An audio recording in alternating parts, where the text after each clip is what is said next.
Hello dear students, again Vinay is here to welcome you in the class of Physical Education and Sports Science। मेरे प्यारे बच्चों, जैसे कि आपको मालूम है कि हम कुछ सैम्पल पेपर्स करते रहते हैं बीच बीच में, तो इसी सीरीज में हम लोग सैम्पल पेपर 3 कर रहे हैं।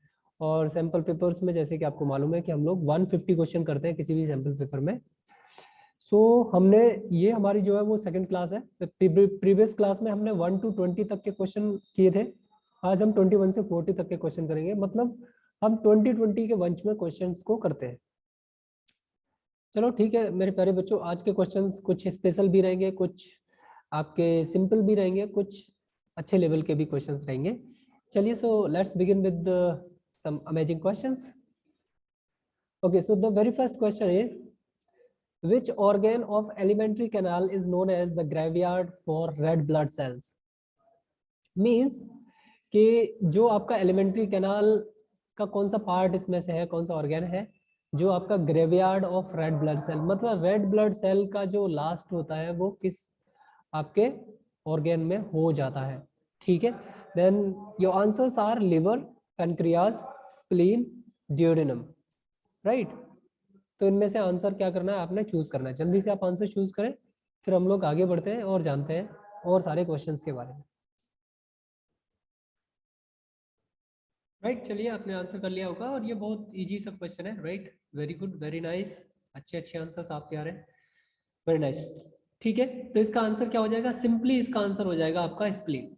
राइट, सी आंसर आपका करेक्ट हो जाएगा। क्वेश्चन नंबर 22 की तरफ चलेंगे और 22 क्वेश्चन नंबर को देखते हैं। The longest muscle in human body is, deltoid है आपकी, इलियोसोअस है, राइट, डेल्टॉइड, इलियोसोअस, फैक्टोरियल मेजर या सार्टोरियस। चलिए जल्दी से आंसर करें, फिर फटाफट इसका एक्सप्लेनेशन मैं आपको बताता हूँ। Right, very nice. तो आंसर क्या हो जाएगा इसका, सिंपली इसका आंसर हो जाएगा सार्टोरियस। अब इसमें क्या है, कुछ इंपॉर्टेंट चीज यहाँ पे देख लीजिए। एक होता है लॉन्गेस्ट, लॉन्गेस्ट मसल कौन सी हो गई आपकी, सार्टोरियस। ये कहाँ पे होती है, थाई। ठीक है, उसके बाद आती है लार्जेस्ट मसल। लार्जेस्ट मसल कौन सी होती है आपकी, ग्लूटियस मैक्सिमस। ठीक है, फिर आपका एक आता है कि स्ट्रॉन्गेस्ट मसल। ठीक है, तो ये कौन सी होती है, जो जॉ पे मसल होती है आपकी, मसेटर बोलते हैं जिसको। ठीक है, इतनी बात क्लियर है क्या। चलिए आगे बढ़ते हैं। तो आंसर क्या हो जाएगा, इसका आंसर सिंपली आपका हो जाएगा डी। तो आई होप दैट कि बाकी जो एडिशनल इन्फॉर्मेशन है, this information will really help you to solve out another questions in a cardiac cycle. The ratio of ventricle systole and ventricle diastole. Ventricle systole और ventricle diastole का क्या करना है आपने, ये रेशियो बताना है कि कितना कितना होता है मेरे प्यारे बच्चों। So options are here, 1 second से 7 सेकेंड होगा, राइट, या फिर 2 सेकेंड से लेके आपका 6 सेकेंड तक होगा, 3 सेकेंड से 5 सेकेंड तक होगा, 4 सेकेंड्स टू 4 सेकेंड्स होगा आपका। ठीक है, ओके, वेरी नाइस। तो आंसर क्या हो जाएगा आपका, 0.3 सेकेंड से लेके 0.5 सेकेंड तक। सी आंसर आपका करेक्ट हो जाएगा। चलिए आगे बढ़ते हैं और क्वेश्चन नंबर 24 को देखते हैं मेरे प्यारे बच्चों। What the question number 24, which one of the following is not considered as an organisation. इनमें से कौन सा है जिसको हम ऑर्गेनाइजेशन कंसीडर नहीं कर सकते, clubs, schools, association and societies. Right, चलिए बेहतरीन बेहतरीन, बहुत अच्छे। सो आंसर क्या हो जाएगा, क्लब इसका आंसर हो जाएगा, क्योंकि बहुत सारे क्लब्स, एक्चुअली होता क्या है कि आप ये समझ लीजिए, ऑर्गेनाइजेशन उस तरह की हो गई जिनमें आप पर्टिकुलर उसके रूल्स हो, रेगुलेशंस हो, राइट, और वो किसी एक पर्टिकुलर डायरेक्टेड गोल के लिए काम कर रहे हो, राइट। तो इसमें मोस्टली सोसाइटी आप देखते हैं वो एक पर्टिकुलर कॉमन डायरेक्टेड गोल के लिए काम करती है, उसके कुछ रूल्स होते हैं सोसाइटी के, एसोसिएशंस के, स्कूल्स के। बट क्लब क्या है, उसके फिक्स्ड रूल नहीं होते हैं। तो क्लब इसमें राइट आंसर हो जाएगा। इसमें चलते हैं क्वेश्चन नंबर 25 को देखते हैं। विच of the following is a scalar quantity, right. इनमें से कौन सी क्वांटिटी जो है वो स्केलर क्वांटिटी है। मैंने आपको पहले भी बताया था कि जो क्वांटिटी होती है, बेसिकली अगर साइंस में आप देखेंगे तो ये क्या होती है, दो टाइप की होती है। एक होती है आपकी स्केलर दूसरी होती है आपकी वेक्टर, राइट। स्केलर क्या होती है और वेक्टर क्या होती है? वेक्टर में आपका डायरेक्शन हो, ठीक है, और उसके अलावा क्या है, आपका परिमाण भी हो, ठीक है, और इनमें कोई सा भी एक एनीवन, तो उसको क्या बोलेंगे हम? स्केलर। तो इसमें आंसर क्या हो जाएगा? मास। सिंपल क्वेश्चन था आपका। अगला चलते हैं, क्वेश्चन नंबर 25 को देखेंगे। The camp craft involving motor skills है, वेसिकल स्किल है, मेंटल स्किल, मैकेनिकल स्किल। चलिए फटाफट जल्दी से आंसर करें आप इसका। कैंप क्राफ्टिंग जो है वो इनमें से क्या हो जाएगा? मोटर स्किल्स में आएगा, फ्रेशियल स्किल में आएगा, मेंटल स्किल में आएगा, या फिर आपका मैकेनिकल स्किल में आएगा। तो सिंपल सी बात है, ये क्या है कि इसमें हम अपनी मेंटल एबिलिटी को यूज करते हैं, तो सी आंसर करेक्ट हो जाएगा। अब करेंगे question number 27। White muscle fibres are the better adapted to perform. अच्छा, ये एक अच्छा क्वेश्चन है, ठीक ठाक से क्वेश्चन इसमें से पूछ लिए जाते हैं। व्हाइट मसल्स फाइबर की यहाँ पे बात करी जा रही है। व्हाइट मसल फाइबर को और क्या बोलते हैं हम लोग? सिंपल आंसर क्या हो जाएगा इसका? Slow contraction, right. इसको स्लो भी बोलते हैं और इंड्यूरेटेड भी बोलते हैं, ठीक है। किस में होता है? इंड्योरेंस टाइप ऑफ एक्टिविटीज, ठीक है। जैसे एग्जांपल आपका लॉन्ग रन, और बोलो तो क्या? मैराथन, ठीक है। चलिए, फास्ट कॉन्ट्रैक्शन में कौन सा यूज होगा आपका? फास्ट ट्विच फाइबर, और क्या बोलते हैं इसको? रेड मसल फाइबर, ठीक है। मीडियम में कौन सा आता है? इसमें एफ टी बी आ जाता है। इसमें एफ टी ए और एफ टी बी दो टाइप के होते हैं, ठीक है। चलिए, नो कॉन्ट्रैक्शन से कोई लेना देना नहीं होता। नो कॉन्ट्रैक्शन का मतलब होता है आइसोटोनिक, ठीक है। चलिए, बढ़िया, very nice.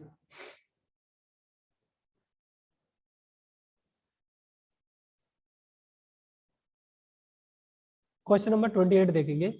Not related to the concept of motivation. इनमें से मोटिवेशन के कॉन्सेप्ट से रिलेटेड इनमें से कौन सा नहीं है, ठीक है। Your answers are drive, sympathy, need and motive. अब आपको सिंपली ये देखना है कि मोटिवेशन होता क्या है। हम इंटरनली या एक्सटर्नली किसी को एक इम्पल्स देते हैं जिसकी वजह से वो कोई काम करे, राइट, या फिर कोई काम नहीं करे। ये है मोटिवेशन आपका, राइट। जैसे मैं आपको कहता हूँ कि आप अच्छे से पढ़ाई करिए तो आपके अच्छे ग्रेड आएंगे। I am in externally motivating you, ठीक है। इतनी बात क्लियर है क्या? तो सिंपली इसमें आंसर क्या हो जाएगा आपका? सिंपैथी इसका आंसर हो जाएगा, राइट। कि सिंपैथी कोई भी, चाहे इंटरनल मोटिवेशन की बात करें, whether you talk about the external motivation, तो इसमें से किसी में सिंपैथी नहीं आता है, ठीक है। चलिए, तो बी आंसर इसका करेक्ट हो जाएगा। क्वेश्चन नंबर 29 करेंगे। Adrenal which is an excitatory hormone is secreted by. Adrenal जो है वो एक्साइटरी हार्मोन है, किससे सिक्रेट होता है? पैनक्रियाज से, गोनाड से, थायराइड से, या सुप्रारेनल ग्लैंड से, राइट। चलिए जल्दी फटाफट से आप आंसर करें इसका, फिर हम लोग आगे बढ़ते हैं और नेक्स्ट क्वेश्चन करेंगे, राइट। क्या हो जाएगा? पैनक्रियाज इसका आंसर हो जाएगा। क्वेश्चन नंबर 30 करते हैं। The another name of precaution manipulation is. Precaution basically होता क्या है? ये किससे रिलेटेड है? इसमें जितने भी आंसर्स भी दिए हुए हैं या फिर प्रिकॉशन है, ये सारे के सारे मसाज से रिलेटेड टर्मिनोलॉजी है, ठीक है। और प्रिकॉशन का दूसरा नाम क्या होता है आपका? टेम्पोटमेंट, ठीक है। डी आंसर आपका करेक्ट हो जाएगा। अब थोड़े से अच्छे लेवल के क्वेश्चंस आपको हार्मोन्स से देखने को मिलेंगे मेरे प्यारे बच्चों। Adrenal and non adrenal are the hormones and act as. ये किस तरह से एक्ट करते हैं? एड्रिनल और नॉन एड्रिनल जो हार्मोन्स हैं वो किस तरह से एक्ट करते हैं? न्यूरोट्रांसमीटर्स की तरह, एनर्जी स्टोरिंग सब्सटेंस की तरह, फूड स्टोरिंग मटेरियल्स की तरह, या फिर एनर्जी प्रोड्यूसिंग एजेंट की तरह, राइट। क्या हो जाएगा इसमें आंसर आपका? न्यूरोट्रांसमीटर्स की तरह ये काम करते हैं, right. Glomerular area of adrenal cortex is responsible for, या ग्लोमेरुलर एरिया जो है वो एड्रेनल की किस तरह से काम करती है मेरे प्यारे बच्चों? ये वाटर इलेक्ट्रोलाइट्स जो बैलेंस होता है उसकी तरह से काम करती है। ए आंसर आपका करेक्ट हो जाएगा। क्वेश्चन नंबर 33 करेंगे। Which of the following hormone is known as flight and fight hormone. Right. क्या है सिंपली, ये तो ऑक्सीटोसिन आंसर हो जाएगा, सॉरी आपका थायरॉक्सिन इसका आंसर हो जाएगा। ये क्या करती है, सीधे आपके ग्लैंड्स में जहां पर्टिकुलर किसी भी चीज की जरूरत होती है तो ये ब्लड के थ्रू वर्क करती है, राइट। तो ये रिलीज करती है कुछ पर्टिकुलर केमिकल सब्सटेंस जिससे कि एक्शन हो पाए पर्टिकुलर एरिया में। तो इसका आंसर क्या है, थायरॉक्सिन हार्मोन आपका हो जाएगा। ठीक है, ऑक्सीटोसिन क्या है, ऑक्सीटोसिन एक तरह से ऑक्सीटोसिन और प्रोलैक्टिन ये दोनों कॉम्बिनेशन में काम करते हैं ब्लड सॉरी आपका मिल्क सेक्रेशन के लिए विमेंस में। क्वेश्चन नंबर 34 देखेंगे, ADH anti diuretics hormone acts on, anti diuretics जो है, अब ये तो सिंपल एक ये समझ लीजिए, ये क्वेश्चन इस तरह का है मेरे प्यारे बच्चों कि इसको आप कॉमन सेंस से भी लगा सकते हैं। ठीक है, सी आंसर इसका होगा, ये किडनी से रिलेटेड है, एंटी डायरेटिक्स है, डायरेटिक्स मतलब ठीक है या वाटर रिलीज, तो ये किससे होगा, डायरेक्टली किडनी से हो जाएगा। ठीक है, चलिए आगे चलते हैं। Question number 35, adrenal gland is derived from, adrenal gland जो है वो कहाँ से डिराइव होती है, एंडोडर्म से, मेसोडर्म से, एक्टोडर्म से, या एक्टोडर्म एंड मेसोडर्म, इन दोनों में से, राइट। या exactly, answer is D, ectoderm and mesoderm. Question number 36, adrenal hormone is released, और किस चीज के लिए होते हैं ये हार्मोन क्या इंक्रीज करता है, ब्लड प्रेशर को इंक्रीज करता है, ब्लड शुगर लेवल को इंक्रीज करता है, आरटीओ स्क्लेरोसिस को करता है, या ऑक्सीजन अपटेक को करता है, राइट। तो इसमें सिंपली अगर आप देखोगे तो ब्लड प्रेशर को डील करता है कौन सा hormone, adrenal hormone, right. Blood glucose level जो है वो डील करती है कौन, पैनक्रियास आपकी। ठीक है, ये आंसर आपका करेक्ट हो जाएगा। ADH या एंटी डायरेटिक्स हार्मोन डेफिशिएंसी सोज, क्या दिखाती है डेफिशिएंसी, ये आपका डी आंसर इसका करेक्ट हो जाएगा, पॉलीडिस्पिया एंड पॉलीयूरिया, राइट। चलिए, adrenal gland is located at, adrenal gland की लोकेशन आपको बतानी है कि वो कहाँ पे लोकेटेड होती है, in peritoneal cavity, on kidney, lateral side of the liver, in abdominal cavity, right. तो ये कहाँ पे होती है, दोनों किडनियों के ऊपर पाई जाती है एड्रेनल ग्लैंड, छोटी छोटी सी होती है एकदम, राइट। चलिए, what is the name of the cells producing to the hormone and adrenal medulla, adrenal medulla में कौन से टाइप, वो नाम क्या है उन सेल्स का, right. The name of the cell will be chromaffin cells, तो इसका डी आंसर आपका करेक्ट हो जाएगा। क्या इतनी बात क्लियर है मेरे प्यारे बच्चों, हम लोग फिर आगे बढ़ेंगे, right. Yeah, that is very correct, but we are dealing with right now F falls, Schebb cells and principal cells. So what is the basic thing is that you need to clear all your answers, right. तो इन सारी की सारी चीजों को आपको clear करना होता है, और मैं बेसिकली जितने भी जो आंसर्स आपके रहते हैं वो इस तरह से मैनिपुलेट करता हूँ जिससे कि वो कहीं ना कहीं रिलेट जरूर करते हैं, right.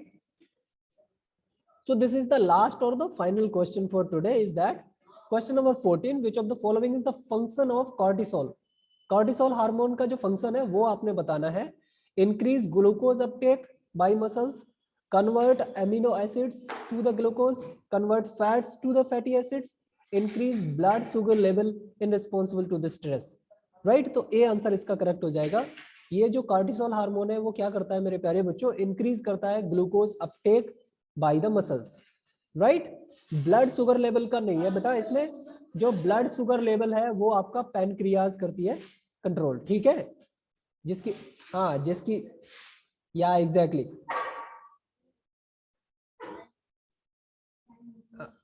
Okay okay, that's fine, right. हाँ बिल्कुल बिल्कुल, नहीं FSH नहीं है बेटा इसका, FSH क्या होता है, फॉलिकल स्टिमुलेटिंग हार्मोन रहता है वो, ठीक है।